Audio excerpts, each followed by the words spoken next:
Hey everybody, today we're going to go ahead and look at Google's Jamboard. Now Jamboard is another one of those tools that you probably use during distance learning. As we came back on campus, you were just like, well, I'm not going to use this anymore, I don't need it. Well, today we're actually going to revisit Jamboard and show you how it's still useful for you in your classes today. So when Jamboard was first introduced, it was actually this big physical board. But nowadays when people talk about Jamboard, 99% of the time they're talking about this web-based version, which is what we're going to look at today. So let's kind of walk us around the page here. We have our tools here on the left. You have your pen, marker, highlighter, paintbrush, and some basic colors. You have an eraser, a select tool to move stuff around. Got to have sticky notes, adding images, and we'll come back to that one. Your shapes, it's not just circles. See, you have some other shapes there as well. Text box, so you don't have to try and read writing, and laser pointer. So let's go back to the images. And you can see there's a ton of different ways to get images into a Jamboard. You can go ahead and upload something from your computer. Let's say you're browsing a web page and you see an image. You can go ahead and just copy that URL, paste it in. That image is going to get put in. You could access your webcam. Google Images is the big one for me. You have access to the entire Google Images database. Search it. It's going to show up. Add it to your Jamboard. And then you have Google Drive and Google Photos. Most of us don't have anything on our Google Photos, but it's definitely going to be in our Drive. Moving up here, we have a clear frame button, which does what it says. It's going to clear everything off the frame. And then the set background, I have the default white one.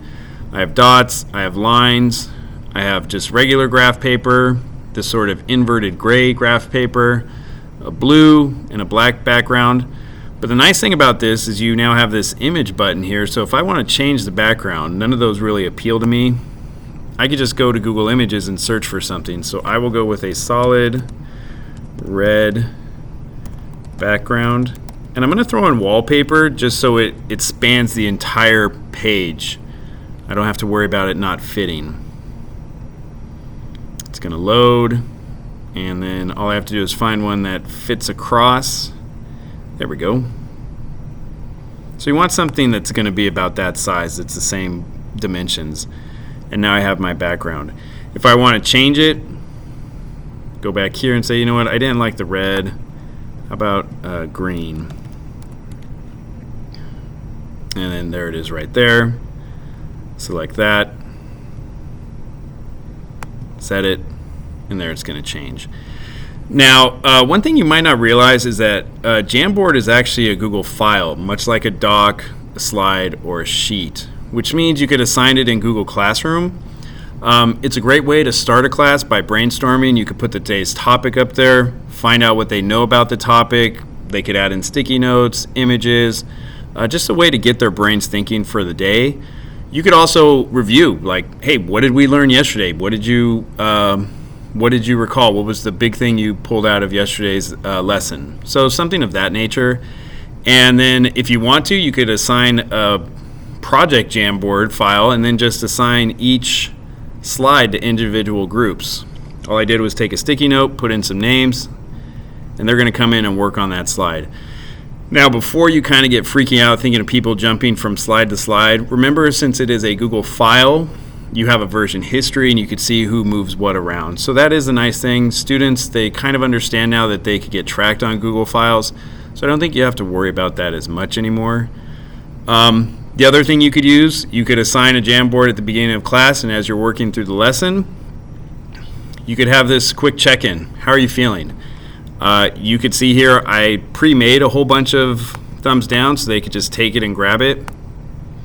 Or you could teach them how to make a copy and just bring it in on their own. So you could do the thumbs up, thumbs down.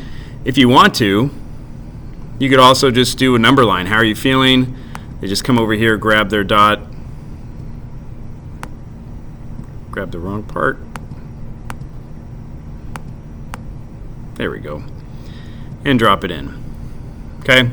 So it's pretty easy for them to kind of get a quick feel of how the lesson's going, and you're seeing everybody moving at once, so you kind of get a feel for it as well. The last thing that you could also use it for during a lesson is just questions. There's a lot of time kids are afraid to raise their hand to ask a question. If you have this slide up, they can go ahead and type in their questions on the sticky notes, paste them around, and then you could just see the questions as they're coming in. Kind of help lower that anxiety some students might have about asking questions. So there's that. Now, one last thing I do want to talk about the projects. Some people might say, you know what, I could do this in a Google slide. I think Jamboard is more of an open canvas and allows for more creativity, where I think with a slide, I think it's more restrictive a little bit. That's just my preference. If you want to do group projects and slides, go ahead. You could also use this with SEL activities. I've seen this be used where you put like affirmative words for students, like a student of the week or month. You could also do games like 2 truths and 1 lie. So you could have a whole bunch of different activities. Now, the one thing that's really nice about Jamboard is that there are a ton of free templates out there. In fact, if you go to our EdTech website on the Jamboard page, right underneath where the Jamboard video is going to go, you're going to see this template list. It's a Google Doc, and it is just full of templates pre-made for you. And you could see, I'm scrolling, this is page 20 of 110. This covers every subject, every grade level. I could go all the way down here, multiplication, division. If I keep going, you'll see I'll get into some quadratic stuff. It's way down here. There's probability. So everything's on here that you guys could be thinking. Now, I went ahead. All you have to do is click it on and make a copy. And just so we didn't have to wait for it to make a copy, I already made one. But this is the 5 W's, and they comes in like 4 different colors. This is the green one. But it's a pre-made template for you. You can go ahead and put in the topic, and then you could let the students sort of go in and work on it and just fill this out. It's a pre-made template for you. And as you can see by this list, you have 110 pages worth. There's some trig. 110 pages worth of pre-made templates that all you have to do is click on and make a copy. So I think that's very useful for teachers, so you're not having to sort of reinvent the wheel. Somebody's already done it for you. Hopefully this video has helped you guys see how you could incorporate Jamboard back into your classrooms. If you guys have any questions, let us know. Thanks for watching.